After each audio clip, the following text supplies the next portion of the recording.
how's the neighborhood been treating you lately?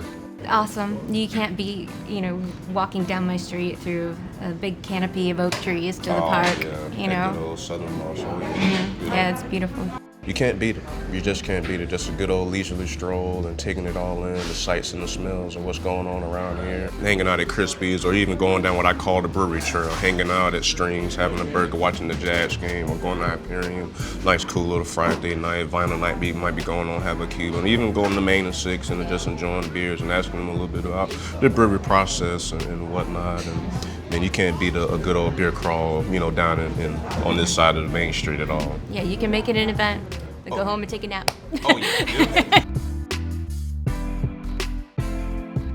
Something I really like watching this evolution happen is that almost all of the businesses are owned by neighborhood locals. Exactly. I just think that is just beautiful. You don't see that. It's beautiful to have the neighborhood buy back into the neighborhood, let the neighborhood have its own say how it wants to be ran. Yeah. And I think that's the beauty of Springfield.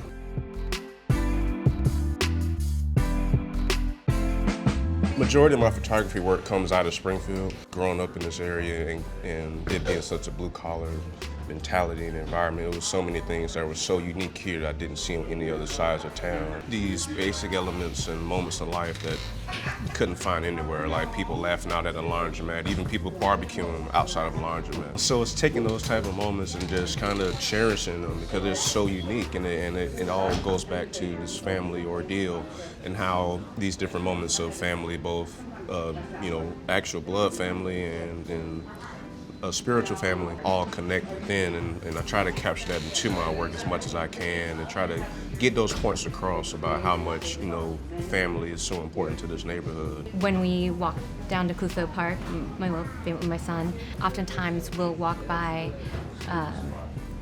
this guy giving tuba lessons on his front porch. Oh, yeah. And I just think that is so cool and unusual, cool. It's just like a couple of tubas. It's like, you see that in movies, right? Like, that's a real it's thing. so it's like whimsical, right? Yeah, exactly. Yeah. That's yeah. The uniqueness of this area. You just have these type of moments like that.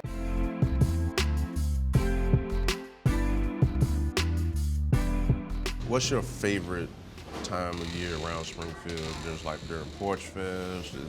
Porch Fest is so fun. Yeah, I would have to say Porch Fest is like one of the best days in Springfield for sure. Yep. It is just like everyone can see the best of what we're all about. I mean, it's literally like it's like Mardi Gras, Thanksgiving, and the 4th of July right. Yeah. all in one Yeah, thing. that's Like perfect. It's truly, truly incredible. Oh, another thing I really like about this neighborhood is people are spending so much time and effort renovating and saving these historic homes. Yeah, definitely. And they're proud of it, and they have the ability to showcase it at the Springfield Home Tour. Oh yeah, that's a Springfield tradition as well. Yeah, it's been going on, 30 years, something at like least. that. Yeah, that's crazy. really cool. Yeah, it's beautiful. I mean, most of these homes like well over 100 years old, and seeing these homes in their original pristine condition that they brought them up to is truly, truly a sight to see in its own right. That's the community that this really is, and it's a real opportunity to show people that in real time. Like this is genuine.